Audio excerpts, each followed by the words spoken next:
Bertemu lagi dalam cerita ketika tumpuan masyarakat, media malah daripada pihak atasan sehinggalah ke NGO kepada beberapa kawasan khususnya di Taman Seri Muda Seksyen 25 Shah Alam. Ada juga yang mengatakan bahawa beberapa kawasan tidak jauh daripada Pusat Pentadbiran Negara Putrajaya di Dengkel katanya, di Kampung Seri Tanjung. Katanya seakan terlepas pandang oleh pihak berkuasa apabila penduduk tidak menerima bantuan. Semalam wartawan tengah malam semalam Hilmi Malik ke sana. Pagi ini, hari ini diteruskan oleh Faris Azman. Faris Azman masih lagi berada di Dengkel. Faris Azman, apa ceritanya langsung dari Kampung Seri Tanjung Dengkel? Katanya ada juga beberapa pihak tampil dan juga bertemu dan juga bersemuka dengan Faris, kata macam YB dah bagi bantuan tapi mungkin ada silap tanggap, salah faham ke apa cerita sebenarnya? Baik, itu yang saya difahamkan oleh salah seorang yang juga dikatakan bekerja dengan Yang Berhormat di kawasan ini. Beliau mengatakan telah memberikan lebih kurang 300 makanan dan sebagainya di kawasan ini. Malah ada yang beliau katakan sehingga penduduk di kawasan ini juga katanya telah pun cakap dah cukup makanan dan sebagainya.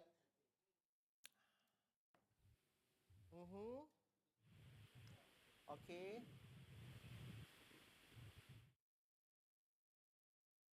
Okey, Faris Azman, mungkin kalau rakan-rakan dalam PCR boleh memberikan komunikasi yang lebih baik. Mungkin kita ada gangguan bersama dengan Faris Azman pada ketika ini dengan audionya, walaupun visualnya cerah di situ.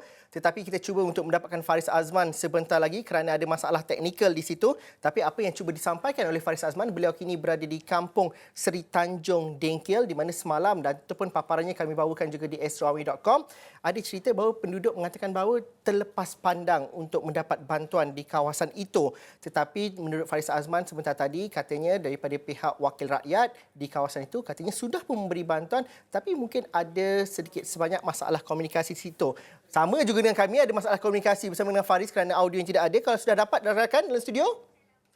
Okey, masih lagi tidak dapat. Mereka sedang berusaha untuk mendapatkannya dan ini adalah realiti yang berlaku di Dengkel Selangor dan difahamkan juga kalau dapat dinaikkan visualnya Kak Adawiyah, kalau dapat dipaparkan visual-visual di Kampung Seri Tanjung itu, dan ini adalah realiti yang berlaku di mana masyarakat berganding bahu untuk memulakan proses pembersihan di kawasan itu. Kalau di singkap sebenarnya kawasan ini sebenarnya tidak jauh daripada lokasi jambatan yang terputus yang dilaporkan oleh kami beberapa hari lalu. Kawasan ini tidak jauh daripada Pusat Pentadbiran Negara Putrajaya dan juga hampir dengan laluan lebuh raya utama di ketika itu.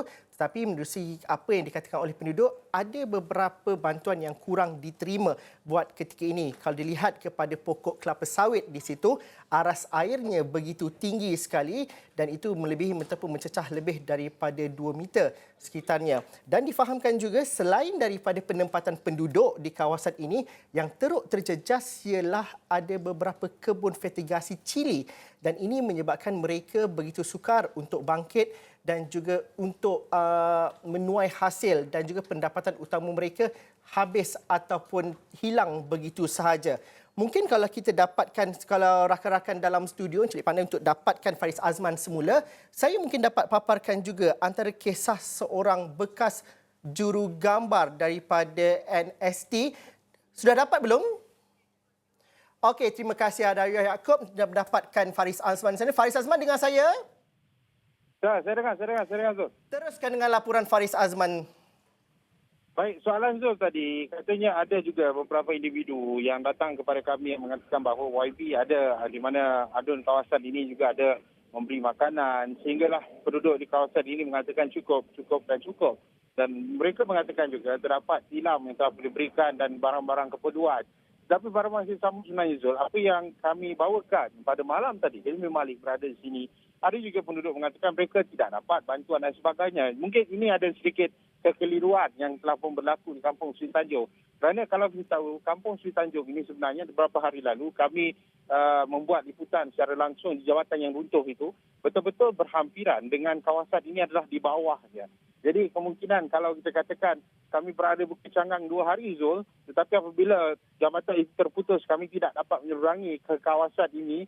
Agak teruk kawasan ini sebenarnya. Kalau bayangkan saya ni lebih kurang 6 kaki 3, kalau ini adalah paras daripada kawasan ini dan boleh katakan hampir ke paras kepala saya dan ini adalah kawasan yang paling tinggi. Di bawah itu sebegini rupa. kawasan kampung Sri Tanjung. Jadi di bawah hampir keseluruhan tenggelam. Dan apa yang dikatakan oleh penduduk sebenarnya, mereka katakan bahawa bantuan-bantuan beberapa hari selepas itu dapat. Tetapi bantuan-bantuan dari segi barang-barang keperluan sedikit sebanyak, makanan ya ada. Tetapi pada masa yang sama ketika ini sangat kritikal buat mereka adalah bantuan tenaga untuk membasuh kawasan kediaman mereka yang rosak akibat lumpur dan sebagainya. Amaran sedikit kami berada di tengah jalan sebenarnya. Jadi itu antara yang dimahukan oleh penduduk di kawasan ini. Dan kami berada di dalam, dapat juga kita katakan tempat menjaga kuda dan juga pekebun kecil iaitu Cili Mitigasi Ahmad Irham yang juga merupakan rakan media kita juga berada di belakang ini. Yang di mana lebih kurang 5,000 kebun-kebun dia pokok cili mitigasi itu habis musnah. Jadi tetapi apa yang beliau katakan, bantuan ketika ini di sebelah belakang itu agak kurang dan penduduk mohon agar bantuan dapat dipanjangkan. Ya, Zul, saya dengar. Dan mungkin kita dengarkan sikit apa yang dikatakan oleh Ahmad Irham yang juga pekebun kecil cili mitigasi yang kami temui sebentar tadi. Air pagi tu, hari Sabtu pagi tu dia naik slow lagi pukul 8. Lebih kurang dalam pukul 9 ke 10 tu memang mendadak dia naik. Memang saya daripada sini sampai pukul 1 baru saya keluar. Itu pun dah paras dah lebih dada dah masa tu. Bila balik air dah surut, tengok sendiri tempat begini rasanya macam... Rasanya down lah. Tapi kena kuat, kena semangat, kena kuat. Nak mulakan balik hidup baru ni, kena kuat lah semua.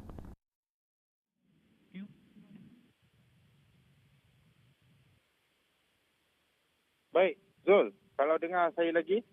Okey, teruskan Faris. Itu jelas bekas jurufoto NSTP yang sebelum ini beliau adalah rakan media kita. Saya bertemu beliau sebentar tadi, katanya, ini adalah rakan saya. Kami pergi ke belakang dan melihat bagaimana kebun mitigasinya, 5,000 pokok yang telah pun habis kalau kita katakan ditenggelami banjir dan kerugian dianggarkan lebih kurang RM40,000. Dan ini antara sukarelawan, Bang. Sukarelawan yang berada bersama dengan di kawasan Kampung Sri Tanjung ini, mereka membantu sebenarnya untuk membersihkan kawasan ataupun rumah di kawasan Kampung Sri Tanjung. Mungkin saya nak bawakan gambaran lebih jelas. Anda boleh lihat kerosakannya. Memang situasi yang sama kalau kawasan-kawasan ini, kenderaan, perabot, barangan-barangan rumah memang tidak dapat diselamatkan.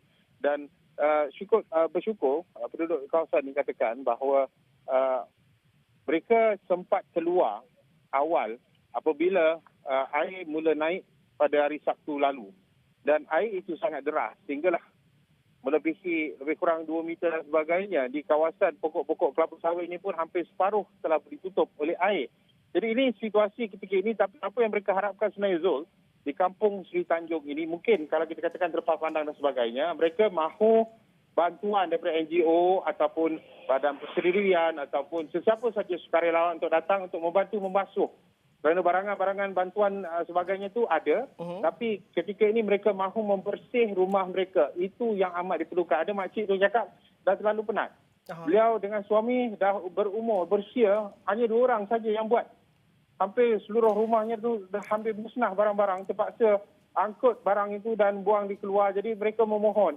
Makcik tu kata, mohonlah bantuan kepada orang luar. Siapa yang nak bantu, datanglah untuk membantu makcik dan penduduk kampung. Itu antara luahan penduduk di Kampung Sri Tanjung sebenarnya tu. Faris, sepanjang minggu ini ada pergi ke beberapa lokasi di sekitar Lembah Kelang, di Hulu Langat, di semalam berada di Bukit Canggang. Jadi apabila kita kata proses nak membersihkan rumah itu, satu kawasan dengan kawasan lain berbeza. Ada juga kawasan yang begitu ramai NGO membantu kerana mungkin dipaparkan di media sosial dan juga di media. Jadi kalau kampung ataupun kawasan seperti di Sri Tanjung ini, apabila kita kata ada NGO masuk tapi masih lagi tak cukup. Kerana kita perlu fahami bahawa proses nak bersihkan rumah itu bukannya sehari 2, tapi mungkin sampai seminggu. Mungkin Faris dapat ceritakan cabaran kepayahannya bagaimana? Baik, betul. Di Kampung Sri Tanjung ni, kerana dia betul-betul berada di tepi sungai, banjirnya itu tidak seperti di Bukit Canggang. Bukit Canggang di hadapan Bukit Canggang itu kawasannya airnya jernih adalah air hujan. Di belakang mungkin berlumpur. Tapi di kawasan ini betul-betul berlumpur sepanjang jalan. Kami pun masuk meredah juga lumpur. Bayangkan lumpurnya agak tebal. Di dalam rumah bagaimana caranya kalau mengikut kita gunakan keringat tangan dengan menggunakan mop dan sebagainya ataupun pencuci gunakan tangan. Tidak boleh. Perlu gunakan water jet. Jadi di sini juga bekalan elektrik telah pun ada. Di kawasan ini agak sukar dan perlu diberikan fokus sebenarnya Zul. Kerana bukanlah semua orang muda dan bukan semua orang bertenaga untuk membantu. Ramai juga warga-warga emas yang saya lihat pun sendiri pun kita terasa, yalah kita melihat mereka cuba untuk membersihkan rumah mereka pada masa yang sama juga takut berada di sini. Kalau hujan mereka perlu pergi ke PPS. Tapi ada juga mereka yang mengambil pendirian mereka berani untuk tinggal di rumah mereka, tapi apa-apa pun mereka akan lari pergi ke PPS berhampiran. Kawasan ini perlukan bantuan-bantuan, peralatan-peralatan untuk seperti water jet dan peralatan-peralatan untuk membuang lumpur sebenarnya Zul. Kerana kawasannya diselubungi lumpur sepanjang jalan. Ini pun sebab ada backhoe dan juga traktor yang membantu membersihkan kawasan di jalan utama. Di belakang itu, di belakang-belakang rumah, di hadapan rumah, ada juga mereka keluarkan duit untuk memastikan tiada lagi lumpur-lumpur ini sebab takut kereta rosak dan sukar untuk NGO-NGO masuk. Dan masalah satu lagi Zul, di kawasan ini, di hadapan ini mungkin airnya agak okey, tekanannya okey.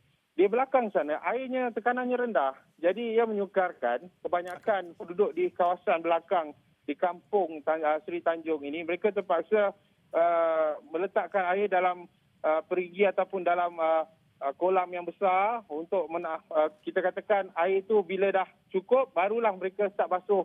Apabila habis, mereka terpaksa lah tunggu balik air itu penuh dan basuh. Jadi ia menyukarkan sedikit. Dan perlukan bekalan air yang tekanan air yang lebih baik ataupun gunakan water tank. Itu lebih baik di kawasan ini sebenarnya. Faris, terima kasih atas perkongsian itu. Banyak yang mahu dibincangkan dan juga dikongsikan. Tapi mungkin dalam buletin dan juga di astroawani.com sebentar lagi. Faris, terima kasih Faris Azman langsung dari Dengkil. Sekian sahaja cerita untuk hari ini. Sekian, terima kasih. Assalamualaikum, salam sejahtera.